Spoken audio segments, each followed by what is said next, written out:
refer to you as the chairman, not an honorable member. Thank you so much. Thank you, Comrade. Thank you very much. Thank you so much, His Excellency, the great Raila Amolo Odinga, Baba the Great, whom we owe our loyalty. To Baba the Great, who has made us be where we are. To Baba the Great, who is the people's president. Thank you so much. To the student leaders, the chairmen who are here, stroke presidents, to the secretaries general, and to other student leaders in various positions. Good morning. It's still morning. Good morning. I'm Babu Owino, Member of Parliament, Embakasi East constituency, and a former comrade.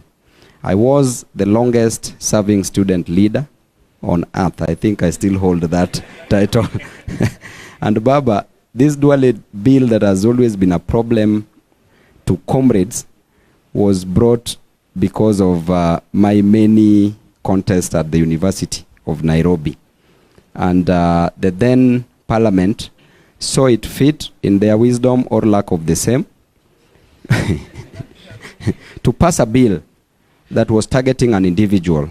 But this bill has since destroyed, I'm using the word destroyed selectively, the lives of comrades, because this bill has not given an opportunity for comrades to elect their leaders directly through universal suffrage. And Baba, student leadership, as you know very well, has played a fundamental role in this world. Globally, we've had serious revolutions, uprisings, that changed lives for the better. In America, we had the civil rights movement that was started by students, comrades, during the War of America and Cambodia. When we go to South Korea, we had the Gwangju uprising caused by comrades, students. You come back to China and Taiwan, we had what we call the Tiananmen Square protest stroke massacre caused by comrades. Come back to Africa, we have the Arab Springs caused by students because of lack of economic opportunities, corruption, and unemployment of the youth, who are the majority across the globe. Come back to Kenya, when Baba was fighting for multi-party democracy. Students were at the forefront. But fast forward, what are we seeing nowadays? Comrades are not working. Comrades are sleeping because their leaders are not doing anything. We want to work on the Duale bill. And Baba, the status of that bill, so far, we've already passed the committee stage. We are going for the second reading stage. That is the committee, and then the committee of the whole house, where we will pass this bill. It is something that it is just a matter of time, and we shall pass it. But that is not the issue, because even during my time, we had very strong student leaders, and equally we had student leaders who were doing nothing. And history still remembers them up to date. And those student leaders went through the universal suffrage. They were elected. For example, without naming names, at any particular time that we were holding demonstrations which are enshrined in the Kenyan Constitution, we used to come together as student leaders. But there are those universities who also felt that they had their right to defend or rather protect the government. Those student leaders went to bed with the government. They were elected through universal suffrage. And Kenyatta University was always very notorious. Very notorious. And if you look at where their student leaders are, the former student leaders, at least you'll get one or just two somewhere. But the rest, there's one who contested for MCA, Baba, just outside Kenyatta University and failed. because of the atrocities that these student leaders were committing during their time. As a student leader, the process of getting a student leader during your tenure is through the electoral college system. Now you are a leader. What are you doing? Why are you quiet when Kenyans are suffering? Student leadership, or rather the students, should form part of opposition at any single time. During Mandamano, when we were holding Mandamano, because of the high cost of living, you are nowhere to be seen. Just save for a few student leaders who were there. But the majority were nowhere to be seen. Why? Because you chose to be with the oppressors. And we say that in the end, God will punish both the oppressed and the oppressors equally. The oppressed shall be punished for accepting oppression, while the oppressors shall be punished for oppressing the oppressed. So you should you should know what to do with that information. So as comrades, let us try. Because students are suffering from yourself. If you look at your background, from the slums you are coming from the villages you are coming from. Look at your parents. They are suffering. So this opportunity that has been bestowed on you is for you to deliver to the comrades. Do it. Even if it is not for the comrades, it is for your own good as a student leader. It forced me, Baba, to call some student leaders we met. They held demonstrations, and you saw. Nowadays, Machakos University, they are really doing better than any other university in terms of demonstrations. And congratulations. I've been following up, and you are doing a good job. University of Nairobi is dead. Kenyatta University is dead. Maseno University is dead. Egerton, Moi, dead. So as student leaders, Tuk that is just close here, dead. So as student leaders, what are you doing?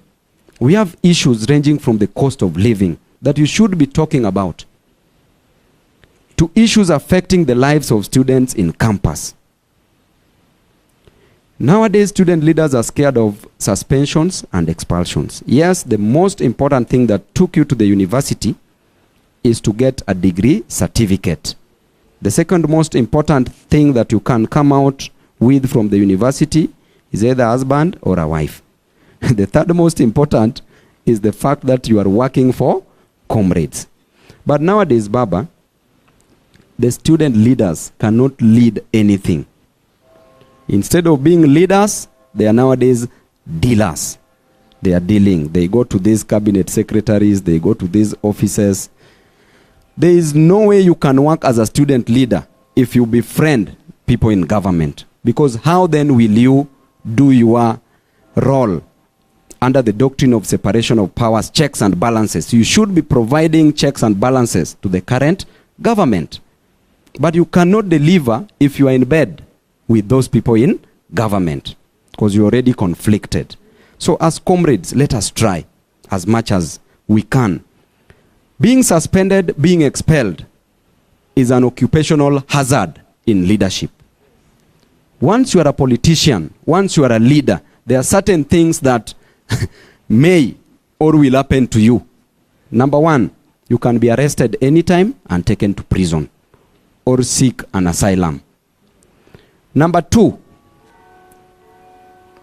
you can die. Oh, comrade, the senior comrade is here.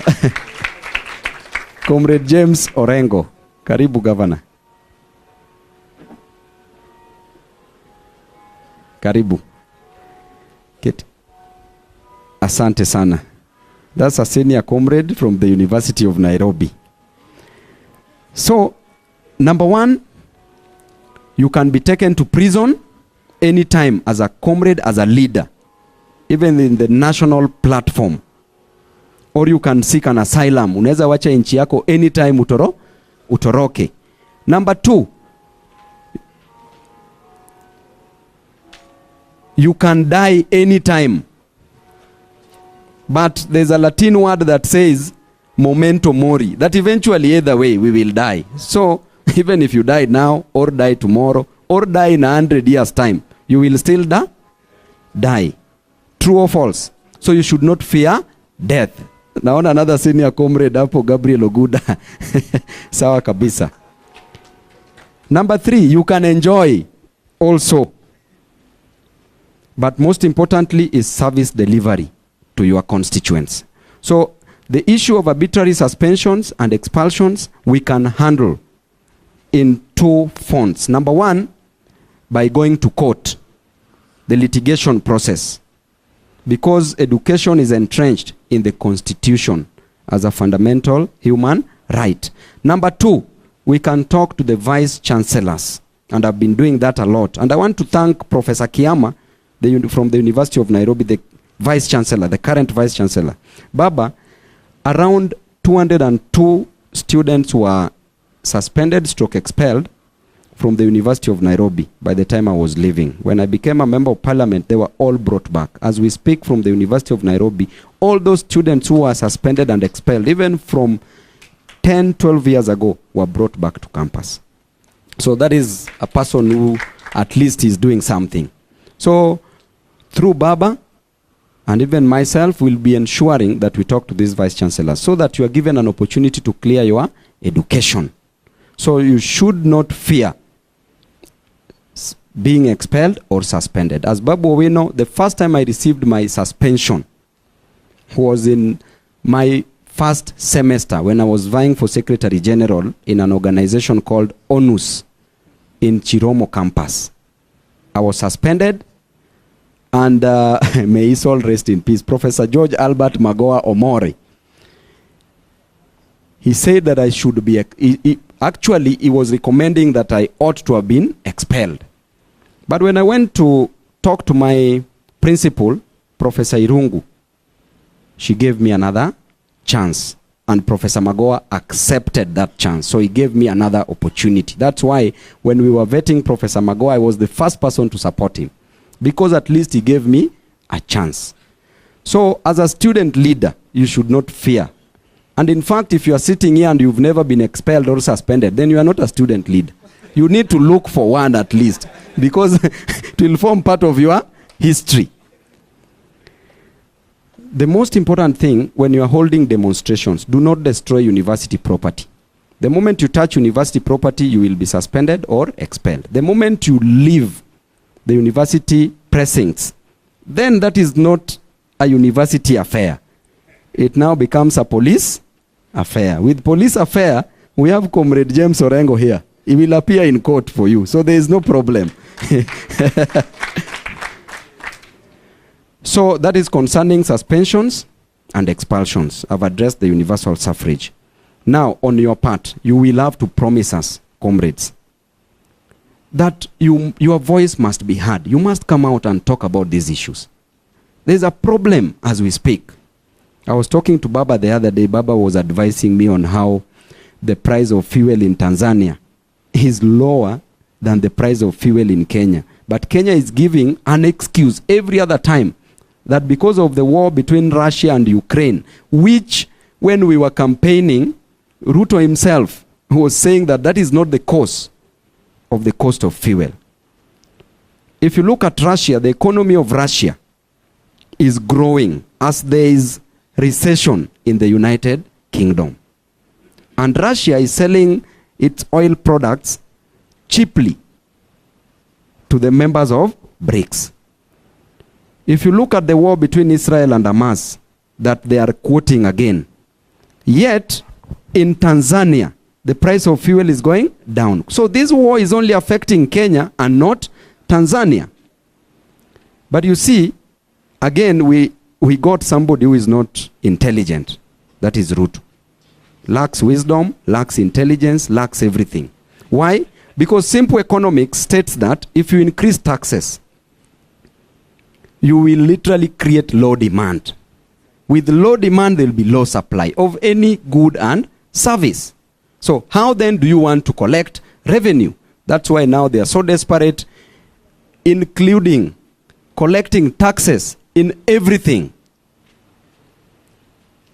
So I want to leave it at that, and I want to wish you all the best as comrades, but promise us that the moment you leave here, you should not be pushed. You should just do your role as a student leader. I did it, that's why I'm here. Were it not for being a student leader, were it not for student leadership, I would not be here today. I would not be a member of parliament.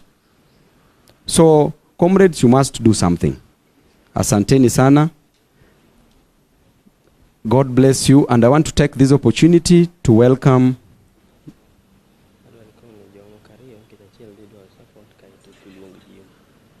Okay. Makajos wants to give an opportunity to one or two, and then we call comrade.